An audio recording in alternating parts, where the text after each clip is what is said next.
Assalamualaikum warahmatullahi wabarakatuh. Selamat pagi, siang, sore, dan malam untuk teman-teman yang sedang menonton video ini. Di sini kami dari kelompok 8 Building Information Modeling akan mempresentasikan mengenai laporan tugas Building Information Modeling yang beranggotakan Alexander Andri, Anaja Fajrul, Aquila Julian Mesok Meok, Virus Rizky Abdullah, dan juga Hanif Ardia Pratama. Untuk pembahasan yang pertama yaitu bab 1 pendahuluan. Untuk latar belakang proyeknya sendiri, penerapan Building Information Modeling menjadi kebutuhan penting dalam proyek konstruksi modern karena mampu menyajikan visualisasi yaitu 3D, kemudian simulasi waktu pelaksanaan yaitu 4D, dan estimasi biaya yaitu 5D secara akurat, sehingga meningkatkan efisiensi waktu, biaya, dan juga kualitas pekerjaan. Dalam konteks ini, Universitas Diponegoro merencanakan pembangunan gedung teknik sipil di area utama kampus teknik sipil Undip, Tembalang, Semarang. Gedung 3 lantai seluas 864 meter persegi ini akan menjadi fasilitas pendukung utama untuk kegiatan pendidikan, penelitian, dan juga pengembangan ilmu teknik sipil. Untuk tujuan proyek yang pertama yaitu untuk meningkatkan pemahaman mahasiswa terhadap konsep dan juga implementasi BIM. Yang kedua yaitu untuk melatih mahasiswa dalam pembuatan model 3D bangunan secara detail dan akurat. Kemudian yang ketiga, memberikan pengalaman praktik dalam membuat simulasi 4D yang menggambarkan tahapan pelaksanaan proyek konstruksi dalam dimensi waktu. Kemudian yang keempat, mengembangkan kemampuan mahasiswa dalam melakukan estimasi biaya proyek yaitu 5D berbasis model digital. Dan yang kelima, meningkatkan kemampuan kolaborasi dan koordinasi tim mahasiswa dalam menyusun proyek permodelan bangunan yang kompleks dengan pendekatan multidisiplin. Dan yang terakhir, mempersiapkan mahasiswa untuk menghadapi tantangan dunia kerja di bidang teknik sipil yang menuntut penguasaan teknologi digital dan pemanfaatan BIM dalam proses perencanaan dan konstruksi. Kemudian selanjutnya yaitu bab 2, metodologi dan jadwal rencana. Untuk pembagian tugas sendiri, yang pertama yaitu Alexander Andri, yaitu menyusun laporan, pembuatan PPT, dan pembuatan quantity cost. Kemudian Ananda Fajrul, yaitu menyusun laporan, pembuatan PPT, dan pembuatan schedule. Kemudian Aquila Julian Mesok menyusun laporan, pembuatan PPT, dan pembuatan model struktur 3D. Kemudian Virus Rizky Abdullah, yaitu menyusun laporan, pembuatan PPT, dan pembuatan model arsitektur 3D. Kemudian saya sendiri, Hanif Ardia Pratama, yaitu menyusun laporan, pembuatan PPT, dan pembuatan RAP. Kemudian metodologi pengumpulan data. Yang pertama yaitu studi literatur. Mengumpulkan data atau informasi berkaitan dengan Building Information Modeling BIM dari jurnal ilmiah, artikel, serta buku sebagai dasar atau landasan teori dalam pembuatan laporan ini. Kemudian yang kedua yaitu praktik. Melakukan praktik secara langsung mengenai penerapan Building Information Modeling dalam suatu bangunan atau proyek, yaitu dengan membuat redesign gedung D Teknik Sipil Undip dengan menggunakan software BIM. Kemudian alat dan perangkat lunak yang digunakan. Pertama, penggunaan software. Yang pertama, untuk denah 2 dimensi menggunakan software AutoCAD. Kemudian untuk pemodelan 3 dimensi menggunakan software Revit. Kemudian untuk pemodelan 3D arsitektur menggunakan software Revit. Kemudian untuk simulasi penjadwalan atau 4D menggunakan software Navisworks. Kemudian untuk menghitung quantity take off dan rencana anggaran biaya atau RAB itu menggunakan software Revit dengan ditambah dengan software Excel. Kemudian untuk platform kolaborasi yaitu ada Microsoft Office. Microsoft Office yang digunakan yaitu Microsoft Word dan Microsoft Excel. Kemudian ada Canva dan Dribble Connect. Selanjutnya kita masuk ke bab 3 yaitu pembahasan permodelan 3D, 4D, dan juga 5D. Yang pertama ada proses pembuatan model 3D yaitu model 3D struktural. Nah, pekerjaan permodelan struktur merupakan tahapan awal dalam proses pembuatan model 3D gedung D Teknik Sipil Undip. Untuk fokus utama berada pada ketepatan dimensi dan proporsi struktur existing. Permodelan struktur dilakukan dengan mengacu pada dokumentasi existing bangunan dan data hasil survei lapangan. Nah, permodelan struktur dilakukan menggunakan software Autodesk Revit guna menghasilkan representasi visual dan perhitungan yang akurat. Untuk rincian tahapan pengerjaan 3D model struktur gedung D Teknik Sipil Undip, Yang pertama yaitu pekerjaan fondasi dan juga lantai dasar, dimana meskipun tidak secara visual terekspos, representasi dasar fondasi telah dibuat secara sederhana untuk memberikan gambaran keterkaitan antara bangunan dan juga kontur tanah. Kemudian lantai dasar dimodelkan sesuai elevasi asli berdasarkan hasil pengukuran di lapangan. Kemudian yang kedua untuk kolom dan juga balok struktural. Untuk seluruh kolom utama, baik kolom di bagian tepi maupun kolom dalam, telah dimodelkan sesuai grid struktural asli. Untuk dimensi kolom disesuaikan dengan data teknis struktur existing dan telah disesuaikan pada beberapa bagian dengan rancangan struktur baru, khususnya pada area yang mengalami perubahan fungsi ruang. Untuk balok-balok utama dan anak balok dipetakan lengkap untuk setiap lantai menggunakan sistem layer untuk memudahkan pengelolaan komponen struktur.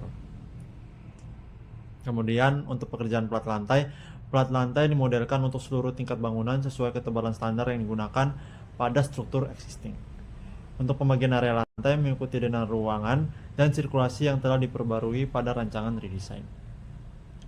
Kemudian untuk pekerjaan tangga dan akses vertikal, elemen tangga existing dimodelkan kembali sesuai ukuran aktual dengan penyesuaian pada desain railing dan lebar anak tangga untuk memenuhi aspek kenyamanan dan juga keselamatan. Untuk posisi anak tangga dipertahankan, namun desain visualnya mengalami penyesuaian pada tahap redesign. Untuk pekerjaan atap, struktur atap dimodelkan ulang mengikuti bentuk existing dengan tambahan penguatan visual untuk mendukung estetika baru pada desain fasad. Untuk material atap telah diterapkan dan framing struktur atap yaitu rangka baja ringan atau kuda-kuda direpresentasikan secara konseptual. Berikut adalah tampilan dari pekerjaan yang telah kami lakukan menggunakan Autodesk Revit untuk model 3D struktural, dimana ini ada plat lantai dan juga tampak samping dari struktural gedung D Teknik Sipil Undip. Kemudian ini ada tampak depan dari model 3D struktural gedung D Teknik Sipil Undip, dan juga ada model 3D atau tampilan 3D dari struktural gedung D Teknik Sipil Undip. Oke, selanjutnya ada proses pembuatan model 3D arsitektural. Permodelan arsitektural gedung D Teknik Sipil Undip mengacu sepenuhnya pada kondisi existing di lapangannya, dengan tujuan untuk mempresentasikan bentuk dan fungsi bangunan sebagaimana adanya yang sudah existing. Lalu proses ini dilakukan dengan berdasarkan pengamatan langsung, pengukuran manual, serta referensi berupa dokumentasi visual dari foto atau video yang telah kami lihat. Yang pertama yaitu pembuatan dinding dan partisi ruang. Seluruh dinding luar dan dalam telah dimodelkan sesuai dengan bentuk asli gedungnya.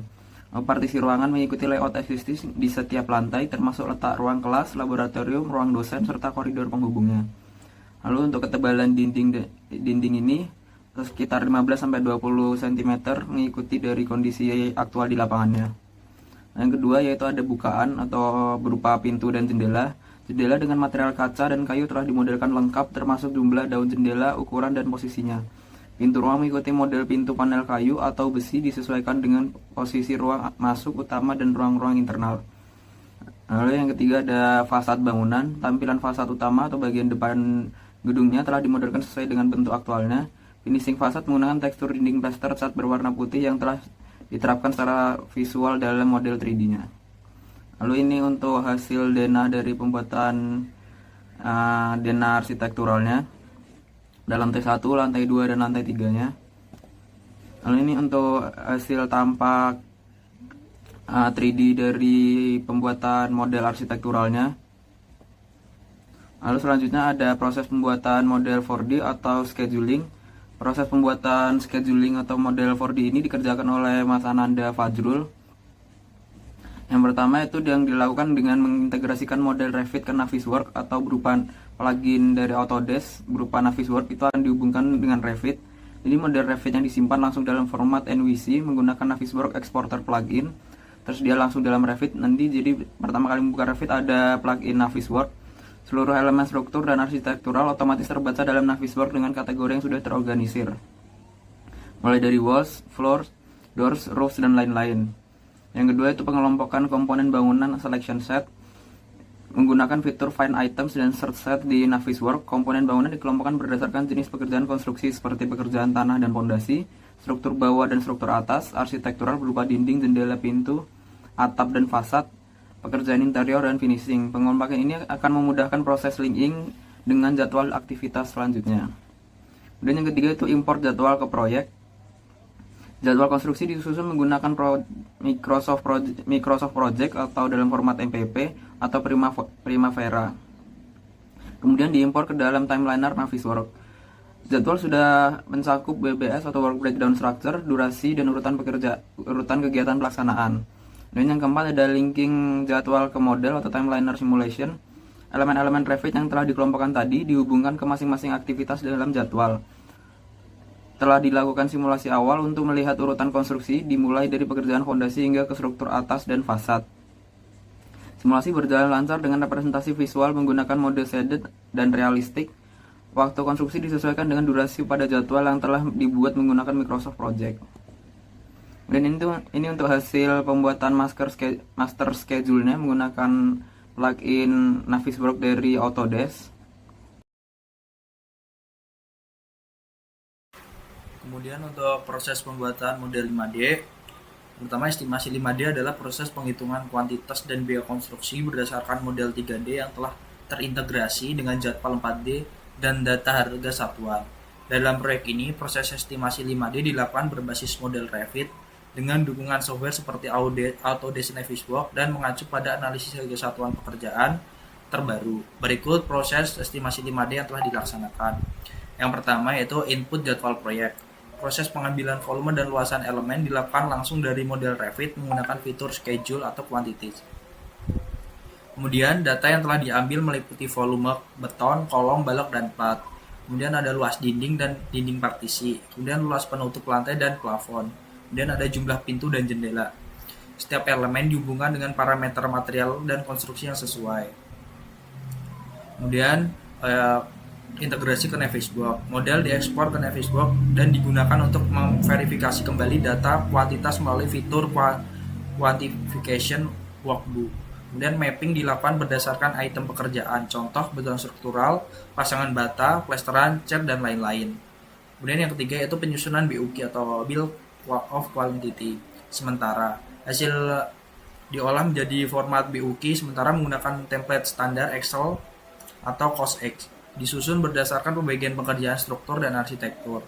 BUQ terdiri dari uraian pekerjaan, satuan, volume, harga satuan yang mengacu pada HSP terbaru. Kemudian untuk proses pembuatannya 5D yang keempat yaitu perhitungan estimasi biaya atau cost estimation. Pengalihan volume ke estimasi biaya dilakukan dengan mengalihkan volume dari quantity take off dengan harga satuan pekerjaan atau HSP. Estimasi awal diperoleh untuk item pekerjaan dan total biaya proyek existing. Kemudian dapat dilihat bahwa tampilan dari quantity take off yang dihasilkan dari software Revit dapat dilihat pada gambar bagian sebelah kiri, di mana dari software Revit tersebut kita dapat mengetahui dari besaran volume, luas area dari setiap masing-masing elemen struktur maupun arsitektural.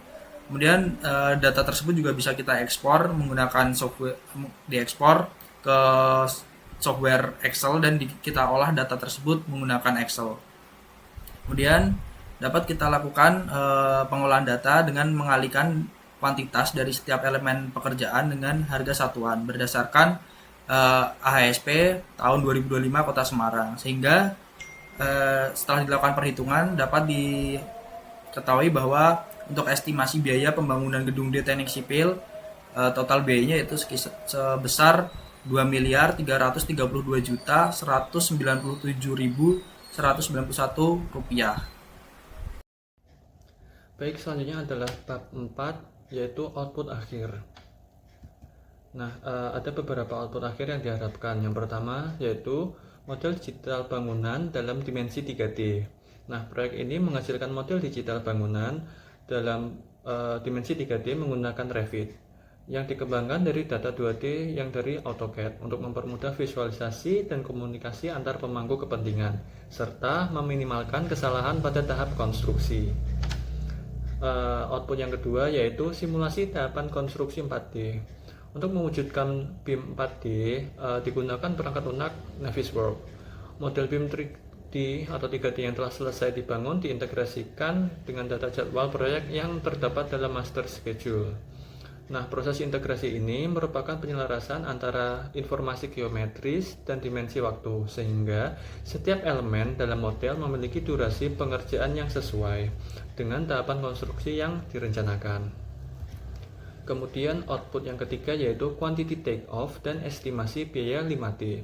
Nah, untuk menerapkan ataupun memaksimalkan potensi BIM yang ada dalam proyek ini, diterapkan pendekatan 5T yang mencakup quantity take off dan estimasi biaya. Nah, tahap awalnya dilakukan dengan menghitung volume dan kualitas material struktur secara otomatis melalui fitur scheduling pada Revit. Nah, data kuantitas yang diperoleh dari proses ini menjadi dasar dalam penyusunan rencana anggaran RAP proyek. Kemudian, yang keempat yaitu laporan proyek akhir. Laporan proyek ini bertujuan untuk mendukung efisiensi dan kolaborasi dalam pembangunan gedung di teknik sipil dengan fokus pada 4 aspek utama, yaitu yang pertama, visualisasi dan simulasi 3D 4D untuk pemahaman menyeluruh. Kemudian yang kedua, pengurangan biaya dan waktu melalui integrasi jadwal dan estimasi biaya BIM. Lalu yang ketiga, peningkatan akurasi dan estimasi biaya serta material dengan kuantifikasi otomatis. Lalu yang keempat, penyimpanan data proyek yang terpusat dan terintegrasi untuk memudahkan akses dan komunikasi. Kemudian ada beberapa kendala dan tantangan serta solusinya. Yang pertama mengenai kendala dan tantangan, yaitu yang pertama ada data gambar asli tidak tersedia. Kemudian yang kedua, beberapa bagian struktur tidak terlihat secara langsung, seperti elemen balok yang tertanam ataupun floof yang tertutup. Lalu yang ketiga, warna dan tekstur bangunan sulit diidentifikasi dengan akurat hanya dari observasi visual. Dan yang keempat, jadwal konstruksi perlu disusun dari nol karena tidak tersedia jadwal aslinya. Kemudian adapun solusi atau cara mengatasinya sebagai berikut, yaitu yang pertama, dengan melakukan pengukuran manual secara menyeluruh dan verifikasi silang dengan dokumentasi berupa foto yang dilakukan dari berbagai sudut untuk akurasi geometri dan tampilan visual. Lalu yang kedua, melengkapi data yang tidak terlihat dengan pendekatan logis berdasarkan standar teknis struktur konvensional, misalnya asumsi ukuran balok standar. Kemudian yang ketiga, menggunakan referensi foto dan sampling langsung untuk mengestimasi warna atau material yang sesuai. Dan yang terakhir, menyusun jadwal kerja sederhana berdasarkan logika urutan konstruksi dan referensi standar WBS ataupun Work Breakdown Structure. Nah, sekian presentasi dari kelompok 8 mengenai pemodelan ulang gedung di Teknik Sipil Undip. Terima kasih.